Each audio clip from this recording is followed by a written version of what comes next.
mattina, prima di uscire di casa, ti sistemi? E per capire se i capelli sono a posto ed è tutto ok, ti guardi allo specchio? Se la risposta è sì, seguimi fino alla fine, perché questa è la pillola che fa per te. Arrivo subito dopo l'intro.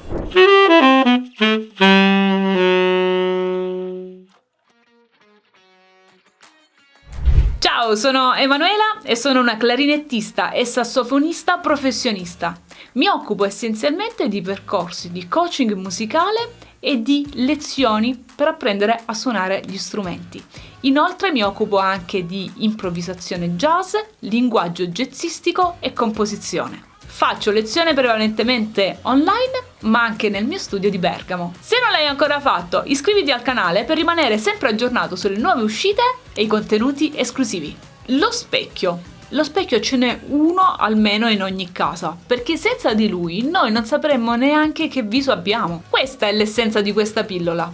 L'importanza del feedback e 3 cose che ti fanno diventare bravo. Nella musica lo specchio potrebbe essere la registrazione, ne ho già parlato in un'altra pillola, oppure il tuo insegnante che ti rimanda un feedback rispetto al lavoro che hai fatto durante la settimana. Avere un insegnante che ti segue è davvero una bellissima fortuna, perché ti fa da specchio e sapendo dove arriverai sistema la rotta strada facendo. Ricordo i miei primi anni in conservatorio, avevo un maestro che era veramente tostissimo. Ogni volta trovava qualcosa che non andava, enfatizzava sempre prima i difetti e non andava mai bene di qualsiasi cosa, di qualsiasi studio che facevo non andava mai bene. Però devo ammettere che quella che sono diventata lo devo anche a lui, perché lui è stato per me uno specchio molto crudo. Ti faceva vedere prima le rughe e tutti i difetti possibili e immaginabili, ma lo faceva a fin di bene, perché così ti permetteva di poterci lavorare su quei difetti. Era abbastanza frustrante, però devo ammettere che ha portato veramente dei grandi risultati. Il mio primo maestro lo ricordo veramente con tanto affetto, è stata una persona molto importante nella mia vita ed è stata una figura autoritaria, senz'altro. Il mio primo maestro che mi ha seguita per i primi anni di conservatorio si chiama Aldo Mauro.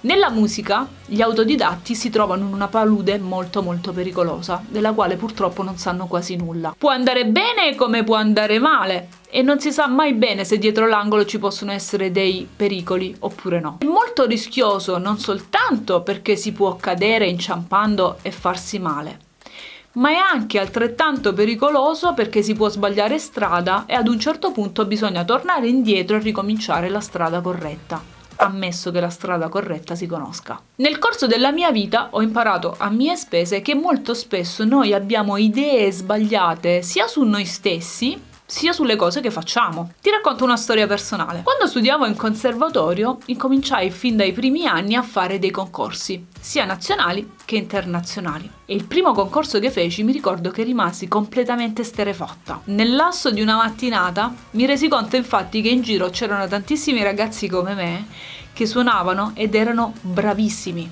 forse anche più di me. E quindi nella mia mente balzò subito un'urgenza importantissima, che era quella di studiare di più e meglio. In questo caso il mio feedback fu il fatto che mi resi conto che se nella vita vuoi raggiungere qualche risultato devi lavorare bene ogni giorno per molte ore e probabilmente per molti anni. Detto fra noi, quel concorso non andò malissimo, era un concorso internazionale chiamato la Vallonea, nel quale nella categoria clarinetto solista mi piazzai con un punteggio di 98 su 100, quindi tanto male non andò.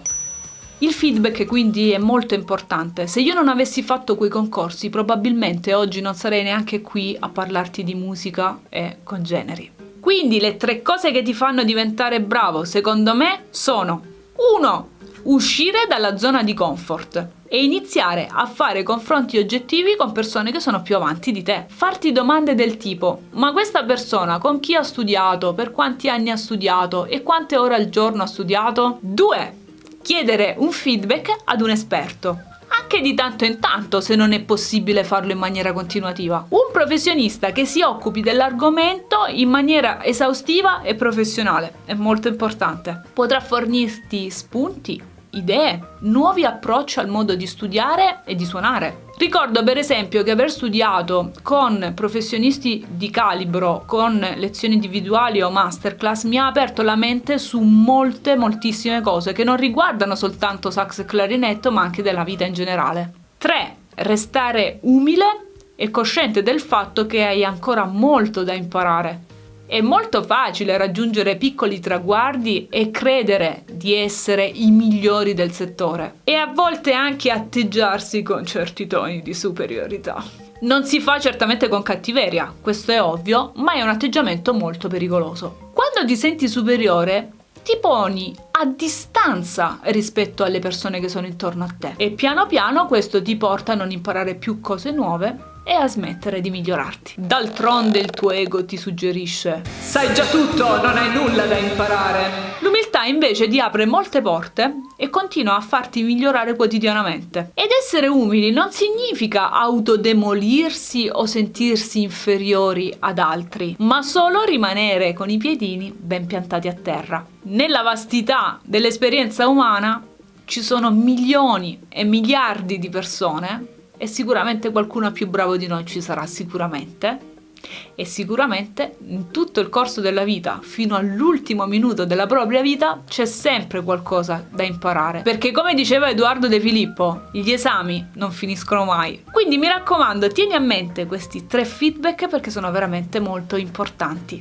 Il miglioramento può essere un obiettivo della propria vita e può essere qualcosa di veramente molto bello per se stessi, per il servizio che si rende e per la propria autorealizzazione. Spero davvero che questa pillola filosofica possa esserti utile nel tuo percorso di studi.